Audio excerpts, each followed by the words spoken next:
I trembled, and my heart failed within me, when, on looking up, I saw by the light of the moon the dæmon at the casement.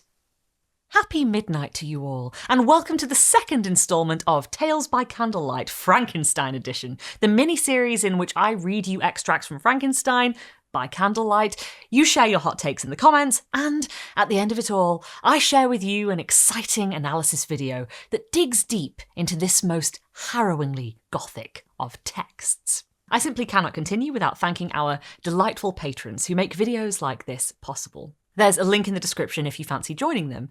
Also, be sure to subscribe and click the bell to be notified when our videos come out.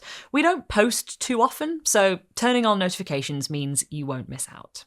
Tonight's extract is from the pivotal moment in the novel in which we find Victor Frankenstein building a female companion for his creature out of more stolen body parts. However, he undergoes a change of heart. Needless to say, his creature, excited at the prospect of having a companion who won't reject him, is not happy. So, batten down the hatches, board up the fireplace, stay very, very still so it doesn't find you, and relax as the creature swears his revenge. I sat one evening in my laboratory. The sun had set, and the moon was just rising from the sea. I had not sufficient light for my employment, and I remained idle in a pause of consideration of whether I should leave my labour for the night or hasten its conclusion by an unremitting attention to it. As I sat, a train of reflection occurred to me which led me to consider the effects of what I was now doing. 3 years before, I was engaged in the same manner, and had created a fiend whose unparalleled barbarity had desolated my heart and filled it forever with the bitterest remorse. I was now about to form another being, of whose dispositions I was alike ignorant.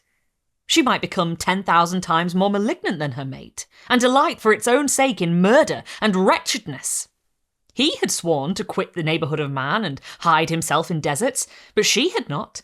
And she, who in all probability was to become a thinking and reasoning animal, might refuse to comply with a compact made before her creation. They might even hate each other.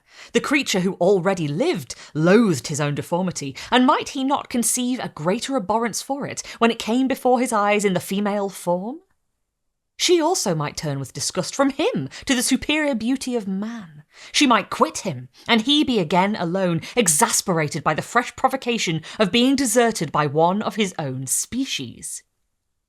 Even if they were to leave Europe and inhabit the deserts of the New World, yet one of the first results of those sympathies for which the demon thirsted would be children, and a race of devils would be propagated upon the earth, who might make the very existence of the species of man a condition precarious and full of terror. Had I a right, for my own benefit, to inflict this curse upon everlasting generations? I had before been moved by the sophisms of the being I had created. I had been struck senseless by his fiendish threats, but now, for the first time, the wickedness of my promise burst upon me. I shuddered to think that future ages might curse me as their pest, whose selfishness had not hesitated to buy its own peace at the price, perhaps, of the existence of the whole human race.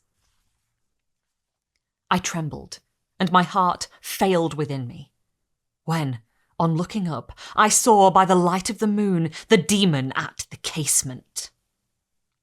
A ghastly grin wrinkled his lips as he gazed on me, where I sat fulfilling the task which he had allotted to me.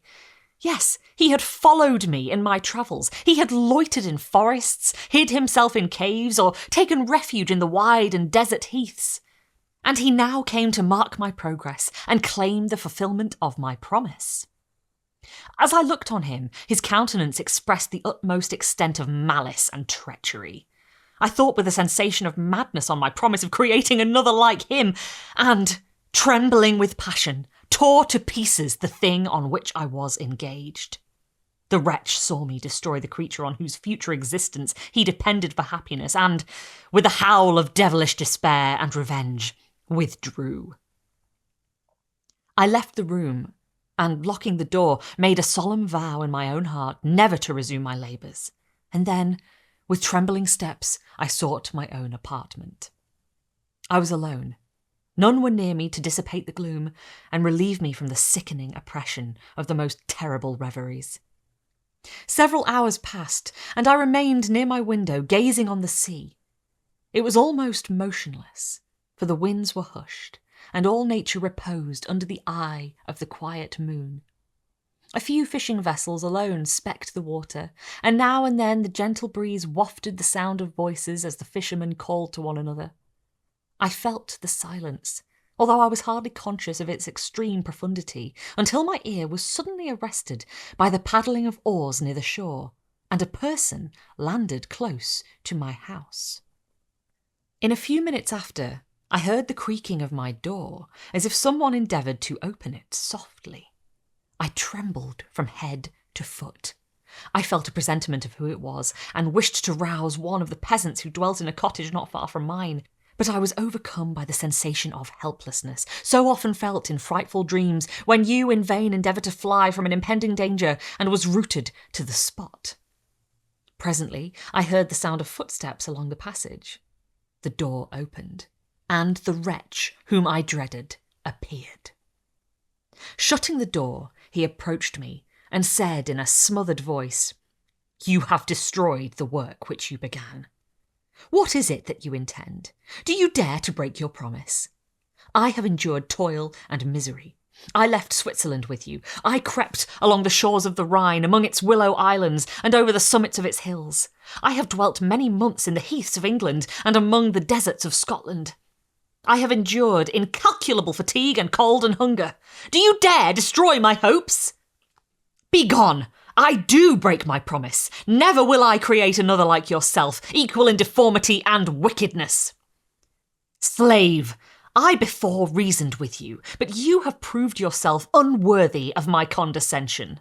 Remember that I have power. You believe yourself miserable, but I can make you so wretched that the light of day will be hateful to you. You are my creator, but I am your master. Obey! The hour of my weakness is past, and the period of your power is arrived. Your threats cannot move me to do an act of wickedness, but they confirm me in a resolution of not creating you a companion in vice. Shall I, in cool blood, set loose upon the earth a demon whose delight is in death and wretchedness? Begone! I am firm, and your words will only exasperate my rage.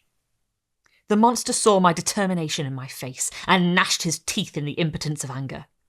Shall each man, cried he, find a wife for his bosom, and each beast have his mate, and I be alone? I had feelings of affection, and they were requited by detestation and scorn. Man you may hate, but beware, your hours will pass in dread and misery, and soon the bolt will fall which must ravish from you your happiness for ever. And you to be happy while I grovel in the intensity of my wretchedness. You can blast my other passions, but revenge remains. Revenge, henceforth dearer than light or food.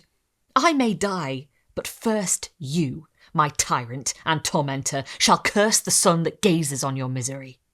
Beware, for I am fearless, and therefore powerful. I will watch you with the wiliness of a snake, that I may sting with its venom. Man, you shall repent of the injuries you inflict. Devils, cease, and do not poison the air with these sounds of malice. I have declared my resolution to you, and I am no coward to bend beneath words. Leave me, I am inexorable. It is well. I go, but remember, I shall be with you on your wedding night. I started forward and exclaimed, Villain! Before you sign my death warrant, be sure that you are yourself safe. I would have seized him, but he eluded me, and he quitted the house with precipitation. In a few moments I saw him in his boat, which shot across the waters with an arrowy swiftness, and was soon lost amidst the waves. This video has whetted your appetite for early 19th century Gothic horror. Want to learn more about this fascinating period of English literary history and how it came to an end? Click here next.